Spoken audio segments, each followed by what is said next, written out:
Or it should be recording. Yes, it is. Okay, so here, there. Okay. Look at that. Right there, Leva. You got it? I'll just hold it there. Okay, I'll try.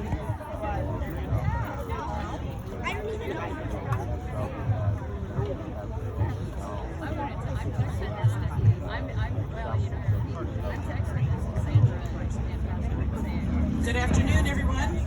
Welcome to the America 250 Nebraska City Sharing the Spirit of America event. My name is Tammy Parch. I'm with the America 250 Nebraska City Committee. Before we get underway, I'd like to take the time to thank a few people. First, if there are any members of the America 250 Nebraska City Committee here, can you just raise your hand and wave? Okay, there's a couple. Yeah, very good. Second, thank you to the Otoe County Commissioners for the use of the space. I know it's a public space, but thank you for giving the okay. It's the perfect spot. I also want to recognize the efforts of American Legion Post 8 and Veterans of Foreign Wars Post 2634 of Nebraska City. It's because of them we have such a beautiful setting here today with all of the flags. They were going to take them down today at 5, and I said, can you just wait, just wait just a little bit. So give them a round of applause as well. If anybody would like to stay afterwards and help us pick up the flags, it'd be tremendous. Seriously, if you feel like it'd be a real help for us. There, you're already hot and sweaty. It's not that much of a stretch. Yeah. Speaking of that, bottles of water, blue cooler. Where's right there by the flagpole? Help yourself. We have also a basket here of rolled up copies of the Declaration of Independence. It's kind of a giveaway, freebie. Take one home. Finally, I want to thank our volunteer readers today. This is not easy text to get through. Nobody talks or writes like this anymore. I've had a couple of you come up and say they had to look up words, how to pronounce them, what they meant. It's difficult, but they are up for the challenge. On July 8th of 1776, just 4 days after the Declaration of Independence was ratified and signed, the text of the document was read aloud simultaneously at noon in 3 locations: the yard of Independence Hall in Philadelphia, in Easton, Pennsylvania, and in Trenton, New Jersey. Now, 250 years later, Americans in all 50 states, 5 territories, the District of Columbia, and minor outlying islands of the U.S. will read the Declaration of Independence together right now. This event is spearheaded by the Hawaii America 250 Commission, and they chose noon, their time, Hawaii, 6 p.m. Eastern, 5 p.m. here in Nebraska City. So everybody, wherever they are, is doing it right now. And unlike the extent of the colonies in 1776, today America spans about 9,500 miles and 10 time zones, from Guam to the U.S. Virgin Islands. But the idea has grown past our borders. More than a dozen foreign countries are also participating right now, including Osan Air Base in South Korea, the American Club in Paris, Casablanca in Morocco, and even McMurdo Station. Anybody know where that is? Antarctica. The Declaration is being read on courthouse steps like we are doing here, but also at state capitals, in libraries, museums, senior centers, fire stations, parks, churches, at least one bar, on a golf course, and even at the Lexington Concord battle site in Massachusetts. In 1777, John Adams wrote the following words: "Posterity, you will never know how much it cost the present generation to preserve your freedom. I hope you will make good use of it." Although he was writing to his wife, the words were meant for us. As we listen to the text of the Declaration of Independence, it's important that we remember the document is more than those few key phrases that are easy to remember. You'll know the ones. It's also a living compass pointing the revolutionaries and us to our North Star. Ladies and gentlemen, the Declaration of Independence.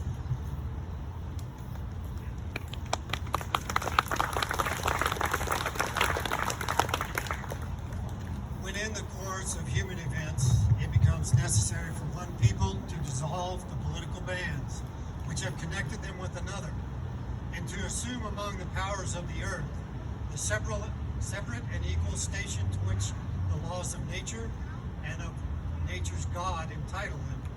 A decent respect to the opinions of mankind requires that we should declare the causes which impel them to separation. We hold these truths to be self-evident, that all men are created equal, that they are endowed by their Creator with certain unalienable rights, that among these are life, liberty, and the pursuit of happiness.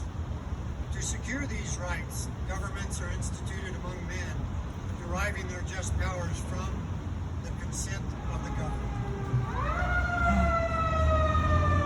That whenever any form of government becomes destructive of these ends, it is the right of the people to alter or to abolish it, and to institute new government, laying its foundation on such principles and organizing its powers in such form as to them shall seem most likely to affect their safety and happiness. Prudence, indeed, will dictate that governments long established should not be changed for light or transient causes, and accordingly, all experience hath shown that mankind are more disposed to suffer, while evils are sufferable, than to right themselves by abolishing the forms to which they are accustomed. But when a long train of abuses and usurpations pursuing invariably the same object evinces a design to reduce them under absolute despotism, it is their right, it is their duty to throw off such government and to provide new guards for their future security.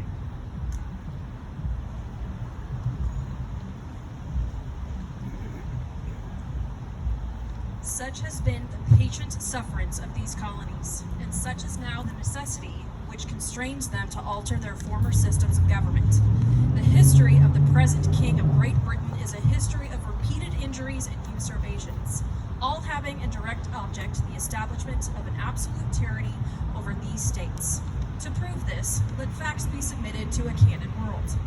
He has refused his assent to laws, the most wholesome and necessary for the public good. He has forbidden his governors to pass laws of immediate and pressing importance, unless suspended in their operation till his assent should be obtained. And when so suspended, he has utterly neglected to attend them.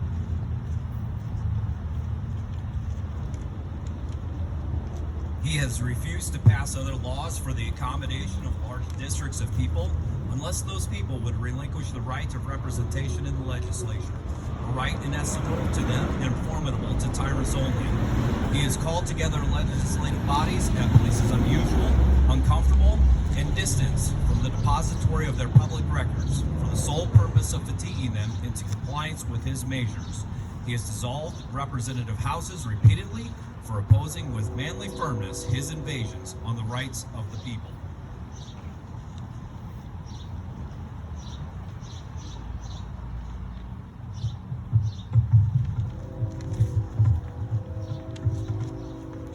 He has refused for a long time, after such dissolutions, to cause others to be elected, whereby the legislative powers, incapable of annihilation, have returned to the people at large for their exercise. The state remaining in the meantime exposed to all dangers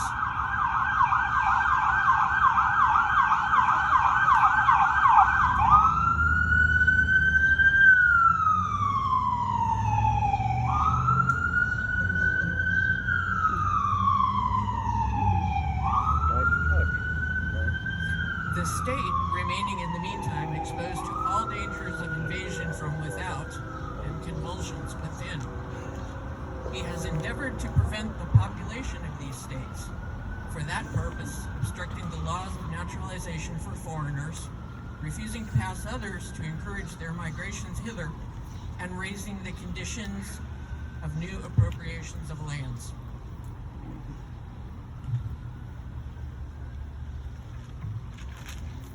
The king has obstructed the administration of justice by refusing his assent of laws for establishing judiciary powers. He has made judges dependent on his will alone for the tenure of their offices and the amount and the payment of their salaries. He has erected a multitude of new offices and sent hither swarms of officers to harass our people and eat out their substance. He has kept among us in times of peace standing armies without the consent of our legislatures. He has affected to render the military independent of and superior to the civil power.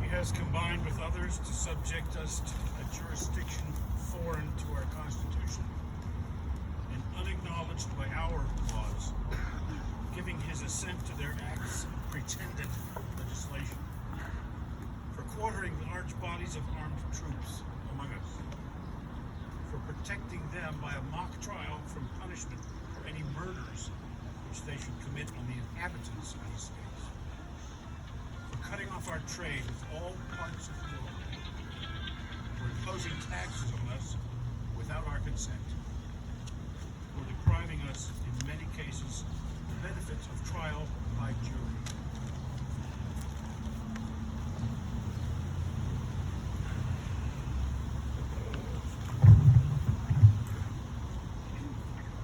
Transporting us beyond seas to be tried for pretended offenses, for abolishing the free system of English laws in a neighboring province, establishing therein an arbitrary government, and enlarging its boundaries so as to render it at once an example and fit instrument for introducing the same absolute rule into these colonies, for taking away our charters, abolishing our most valuable laws, and altering fundamentally the forms of our governments.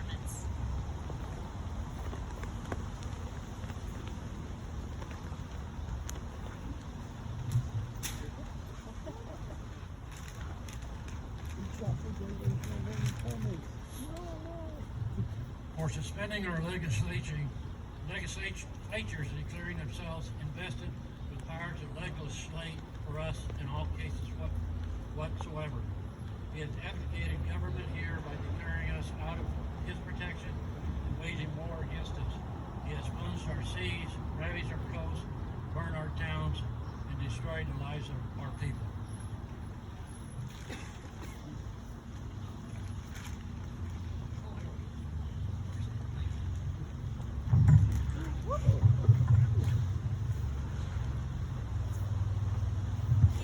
At this time, transporting large armies of foreign mercenaries to complete the works of death, desolation, and tyranny already begun with circumstances of cruelty and perfidy scarcely paralleled in the most barbarous ages and totally unworthy the head of a civilized nation.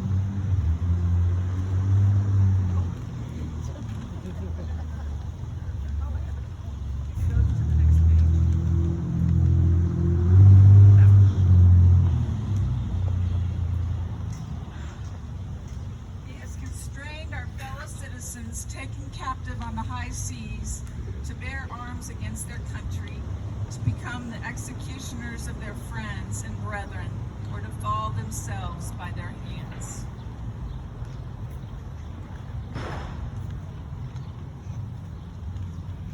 He has excited domestic insurrections amongst us and has endeavored to bring on the inhabitants of our frontiers the merciless Indian savages whose known rule of warfare is an undistinguished destruction of all ages, sexes, and conditions. In every stage of these oppressions, we have petitioned for redress in the most humble terms. Our repeated petitions have been answered only by repeated injury. A prince whose character is thus marked by every act which may define a tyrant is unfit to be the ruler of a free people.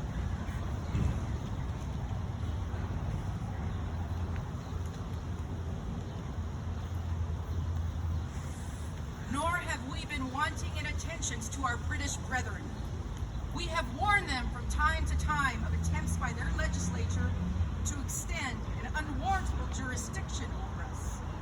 We have reminded them of the circumstances of our immigration and settlement here. We have appealed to their native justice and magnanimity, and we have conjured them by the ties of our common kindred to disavow these usurpations, which would inevitably interrupt our connections and correspondence. Turn it that way. Right there. Okay. They too have been deaf to the voice of justice and of consanguinity.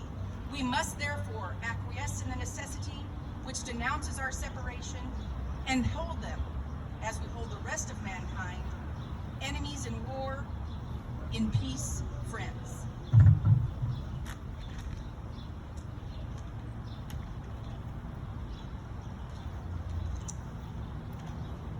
We therefore, the representatives of the United States of America, in General Congress assembled, appealing to the Supreme Judge of the world for the rectitude of our intentions, do, in the name and by authority of the good people of these colonies, solemnly publish and declare that these united colonies are, and of right ought to be, free and independent states, that they are absolved from all allegiance to the British Crown, and that all political connection between them and the state of Great Britain is and ought to be totally dissolved. And that as free and independent states, they have full power to levy war, conclude peace, contract alliances, establish commerce, and to do all other acts and things which independent states may of right do. And for the support of this declaration, with a firm reliance on the protection of divine providence, we mutually pledge to each other our lives, our fortunes, and our sacred honor. Thank you.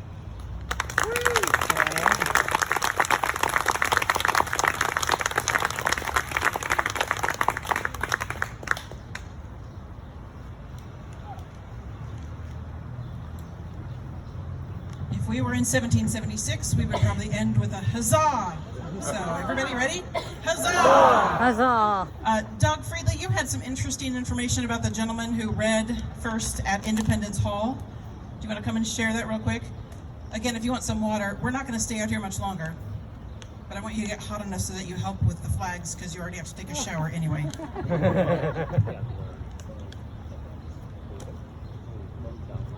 On July 4th, Congress approved the Declaration of Independence, but most Americans did not hear those words until 4 days later, July 8th. On that date, citizens gathered, as Tammy said, in 3 different places, and one of which is outside Independence Hall, as the Declaration was read aloud to the public for the first time. It was read by Colonel John Nixon in the yard of the Pennsylvania State House, now Independence Hall.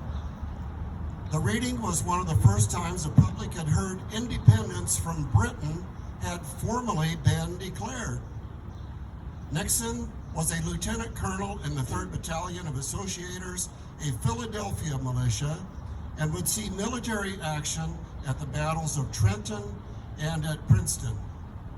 A merchant and a soldier, his role symbolized how volunteer citizens were key to the local defense and military response to the British. The next day, July 9, General George Washington had the Declaration read to his troops in New York. These were not just words on paper. They were a public promise, a call to courage, and the beginning of a new national identity. That's why our American flag means so much. Huzzah! Huzzah!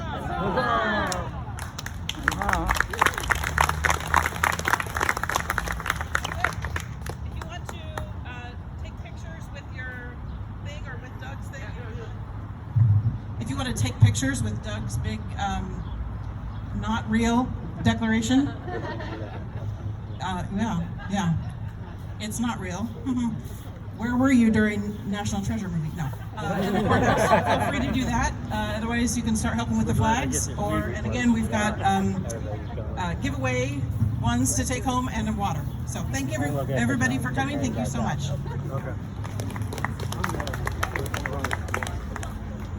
Okay, the phone's in my hand.